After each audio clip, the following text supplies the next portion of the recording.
Tiens, ça fait un bon bout de temps. Entre-temps, mon club a gagné la Ligue des Champions. J'ai passé mon bac, que j'ai réussi d'ailleurs. Non, manger du riz. Quoi? Je m'en bats. Mais je ne vous ai pas abandonné, loin de là. Je voulais revenir ici avec un sujet un peu moins prise de tête, mais tout de même intéressant, constructif et pédagogique. Celui de Johan Cruyff. Mais je ne vais pas parler de tout ce qu'il a apporté positivement au football. La révolution tactique et technique dont il est responsable, ça ce sera certainement pour une prochaine vidéo. Mais je voulais revenir sur la face cachée, peu enseignée, mais bel et bien réelle de sa carrière. Effectivement, oui, on n'en parle pas, mais vous allez voir, il a fait beaucoup de choses qui sont pas forcément recommandables. Parce qu'aujourd'hui, on voit de plus en plus de gens redéfinir le statut de légende de certains joueurs à cause de leurs agissements en dehors des terrains, de leur personnalité, de leurs méfaits, de leur fair play. Et mon objectif ici, ce sera de vous prouver que la méchanceté n'est rien face à l'épreuve du temps et que seul ce qui a été apporté sur le terrain compte, en prenant comme cas d'étude le fameux Hollandais volant.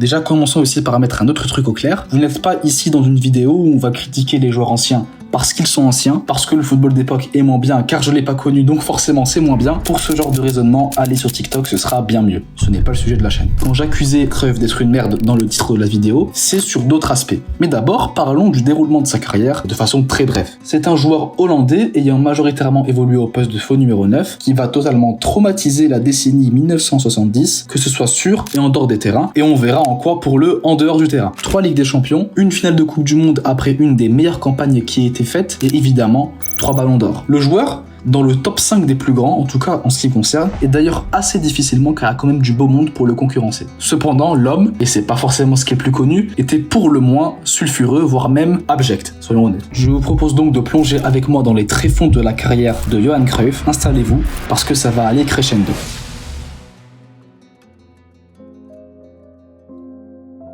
Notre cher Johan Cruyff jouait dans la très enviable équipe des Pays-Bas à l'époque, une équipe qui regorgeait de grands joueurs, mais surtout de gros égos. Et parmi eux, on pouvait citer le très notable Piet Keizer, qui était considéré comme étant au moins l'égal de Cruyff en sélection, mais aussi en club. En effet, il était déjà son aîné, étant donné qu'il a commencé à jouer dès 1964, mais pas que. Il était pendant la période des années 60 un meilleur joueur que Cruyff à l'Ajax, c'était assez clair. Et même sur la période dorée de l'Ajax, qui arrivera juste après, donc de 1971 à 1973, son importance sera tout aussi grande. C'est un ailier qui colle la ligne, un ailier donc traditionnel, et il sera par exemple décisif en finale 1971 en Coupe des clubs champions face au Panathinaikos. Mais pendant le même temps, donc dans cette période, on était dans ce qu'on pouvait appeler le début de l'âge d'or de Johan Cruyff, qui se faisait énormément remarquer déjà depuis même 1969. Et ce qu'on peut dire concernant le Hollandais volant, c'est qu'il était, disons, totalement au fait de son niveau. Il était très arrogant, car il trouvait par exemple scandaleux qu'un joueur comme Keizer, aussi fort soit-il, bénéficie par exemple du capitanat et d'un certain respect de ses pairs, alors que le petit Johan enchaînait les ballons d'or. Cependant, tout ça va mener à une scène ridicule en 74 où Cruyff va poser un ultimatum: s'il n'est pas capitaine de l'équipe, il quittera le club. Donc passation symbolique entre Keizer et Cruyff, vous l'aurez compris. Les joueurs vont procéder à un vote et ce sera Keizer qui va être désigné. Cruyff va donc partir au Barça, alors que l'Ajax fut, en tout cas selon ses dires à l'époque, le club de sa vie. Et on va voir pourquoi plus tard, c'est pas forcément le cas, mais bon, ça c'est pour après. Suite à cet échec cuisant, que va donc faire Cruyff? Eh bien concrètement, il va virer, j'ai bien dit virer, Keizer de la sélection nationale des Pays-Bas. Il ne sera donc pas là pour la Coupe du Monde 1974 en Allemagne. Vous pouvez déjà constater un certain ego et une certaine soif de pouvoir de la part du Hollandais volant. Mais ne vous inquiétez pas, c'était que le niveau 1. Là, on va voir des trucs un peu plus sérieux. Malgré sa défaite en 1974 pour le capitanat, il va garder un amour assez étrange pour l'Ajax. Peut-être dans une tentative de se convaincre qu'il est légitime, lui, d'être le capitaine, d'être le numéro 1, etc. Il va donc former un clan, le clan Cruyff, presque 100% ajacide, qui va prendre en otage l'équipe nationale. Parlons désormais du beau-père de Cruyff, qui est aussi son agent, une sorte d'ancêtre de la Faisal Amri qu'on a maintenant. Il se nomme Cor Coster,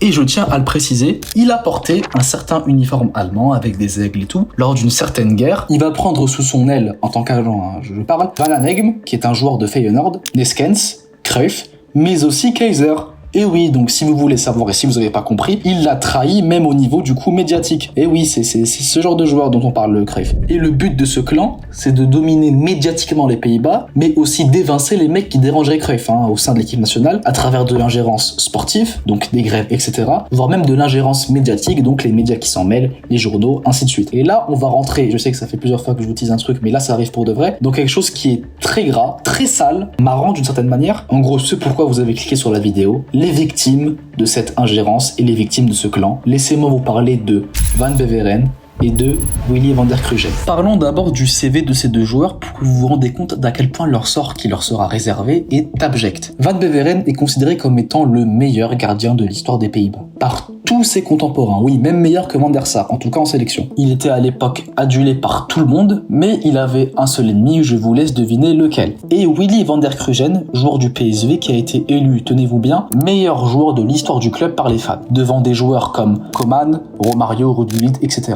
Son seul défaut, c'était de pas forcément être lui aussi donc du goût de sa majesté. Commençons par le premier, entre guillemets, écart, il a été commis par le gardien Van Beveren. Mais il faut d'abord encore une fois contextualiser. À cette époque, Cruyff avait la fâcheuse tendance de sécher les matchs de qualification à l'Euro ou à la Coupe du Monde. Et souvent, ça coûtait des compétitions aux Pays-Bas. Ils ne sont pas allés par exemple à la Coupe du Monde 70 à cause de ça. Donc suite à cet échec, le gardien va faire un discours où il dira, sans même le citer, mais il parlait de lui entre nous, que certains joueurs ne voulaient pas s'exposer dans ce genre de match, préférant l'argent. En effet, Cruyff a raté ce match car il devait participer au Salon mondial de la chaussure où il était invité. Le premier truc que vous remarquez tout de suite dans cette affaire, c'est que Cruyff aimait beaucoup l'argent et ça va se confirmer par la suite. Encore une fois, ne partons pas trop vite en besogne. Mais c'est pas cette raison qui fera rater la Coupe du Monde 74 au gardien Van Beveren. Ça va apparaître un peu plus tard, à une époque où Cruyff avait décidé de passer un cap dans la prise de pouvoir des Pays-Bas. C'est lorsqu'il critiquera la répartition des primes accordées aux joueurs des Pays-Bas, sous-entendant que les mecs de l'Ajax et du clan Koster, et surtout de Cruyff, en prenaient peut-être un peu plus que d'autres. Le sélectionneur de l'époque, qui était Rinus Michels, a à ce moment-là les mains liées, car il ne peut pas céder autrement qu'à la pression du clan de notre cher Johan, et ne peut invoquer que la fameuse carte de la blessure. Donc finalement, le joueur est pas assez frais pour jouer la Coupe du Monde à ce qui paraît. Comme quoi, entre Benzema et Van Beveren, on peut dire que l'histoire ne fait que de se répéter. Ce sera donc un gardien de l'Ajax qui sera pris, un certain, je ne prononcerai pas son nom, c'est à l'écran, c'est mieux, un véritable no-name, personne le connaît, mais il a sûrement eu la chance d'avoir voté pour Cruyff lors de l'élection des délégués de tout à l'heure. Et la suite, vous la connaissez, Cruyff fera une performance majuscule, mais il échouera malheureusement en finale de cette Coupe du Monde face à l'Allemagne de l'Ouest. Peut-être qu'avec un meilleur gardien, les Pays-Bas n'en prennent pas deux ce soir-là en finale, mais bon, ce n'est qu'une supposition. Moi, je ne fais que remarquer. Le chapitre 2 de l'affaire des joueurs du PSV, comme j'aime bien l'appeler, interviendra en 1975. Van Beveren est revenu, quand même, l'excuse de la blessure n'est pas définitive, mais entre-temps, tout a changé. Deux joueurs de l'Ajax et par extension du clan Koster, Niskens et Cruyff, sont allés au Barça et sont donc devenus des Blaugrana. Un jour, ils sont revenus pour un entraînement en équipe nationale, en retard. Et Van der Krugen, joueur du PSV, et retenez-le car ça va être très important pour la suite, va oser faire une vanne en disant que les deux rois d'Espagne étaient revenus. À ce moment-là, il y a deux interprétations dans le vestiaire. La première, c'est que c'était un compliment, puisqu'à ce moment précis, Cruyff et Niskens sont aisément les deux meilleurs joueurs hollandais, et pour le coup les deux meilleurs joueurs du championnat espagnol tout court. Et la deuxième interprétation, c'est que Van der Krugen sous-entendait que ces deux-là avaient des privilèges dignes presque du droit divin, d'où l'appellation des rois. Cruyff va évidemment choisir la deuxième option et va hurler au complot des joueurs du PSV, ce qui va par conséquent impliquer un autre joueur qui n'avait rien fait, qui n'avait rien dit. Qui c'est ce joueur? Évidemment, c'est Monsieur Van Beveren. Par conséquent, Cruyff va, et je ne l'invente pas, c'est écrit dans un livre, je vous jure que c'est vrai, jeter des seaux remplis d'eau pendant toute la nuit dans le lit de Van Beveren. On devine aussi celui de Van der Krugen, alors que les deux étaient en train de dormir. Les joueurs qui restaient encore du PSV dans cette équipe ont été totalement furieux, sauf un, Van Aanegem. Je vous laisse deviner pourquoi, et vont donc faire front pour virer Cruyff. Johan va appeler son sélectionneur de l'époque, monsieur Georges Knobel, et va exiger, tenez-vous bien, de virer les deux joueurs du PSV, auquel cas tous les joueurs du clan Ajacide partiront. Il n'aura pas le choix. Il sera obligé de virer ces deux joueurs et les autres mecs du PSV seront convaincus de rester après que leur gardien le leur dise. Et oui, le scénario où les Pays-Bas se seraient composés que de 5 joueurs parce que tout le monde était parti sauf les mecs de Cruyff était extrêmement probable. Et c'est pas fini, puisque 2 ans plus tard, un autre sélectionneur viendra. Remarquez comment les sélectionneurs viennent et s'en vont, c'était un grand bordel. Et va donc réussir à convaincre et Cruyff et le gardien de revenir ensemble en 76. Mais pas pour longtemps, vu que en 77, Cruyff va trouver un autre gardien qui s'appelle, je ne prononcerai pas son nom aussi, un joueur de Anderlecht, très ami avec Ruud Krol, un autre symbole de l'Ajax. Il va donc désormais, finalement, évincer définitivement Van Beveren à partir de ce jour-là. D'ailleurs, le sélectionneur dira en son sujet, lorsqu'il annoncera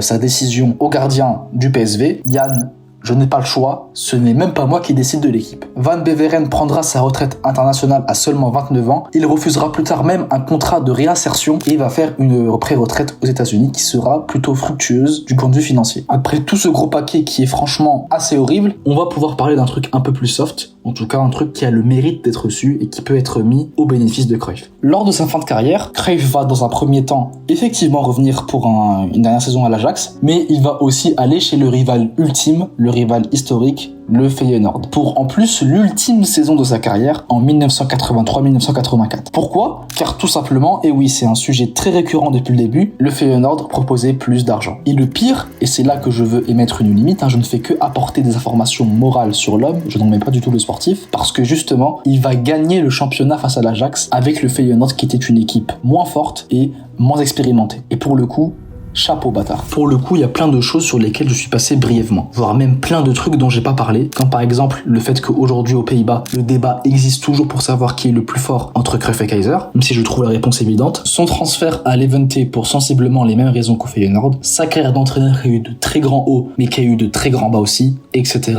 etc. Mais là où je voulais en venir quand j'ai décidé de faire cette vidéo, c'est sur son héritage. Malgré l'être humain franchement pas très cool qu'était Cruyff, son apport sur le terrain était indiscutable. Et au fil des générations, ses agissements ont été oubliés, tout simplement car le sportif prime, et c'est bien normal. Si vous voulez savoir, j'ai eu l'idée de faire cette vidéo en voyant un débat sur X où quelqu'un affirmait que le comportement de Ronaldo dans les médias depuis 2020 lui faisait perdre des places dans l'histoire du football, et que, à terme, cela va gâcher sa légende. Dans un premier temps, Ronaldo n'a pas fait le 10e de conneries que Cruyff a fait, et de deux, c'est juste faux, ça n'arrive jamais, et le cas de Johan le prouve très bien. Ce sujet de vidéo était aussi plus court que d'habitude, car je voulais faire mon retour avec quelque chose de plus digeste avant d'entreprendre un plus grand projet. En tout cas, j'espère que ça vous a plu, je vous dis à la prochaine, c'était LICF, prenez soin de vous.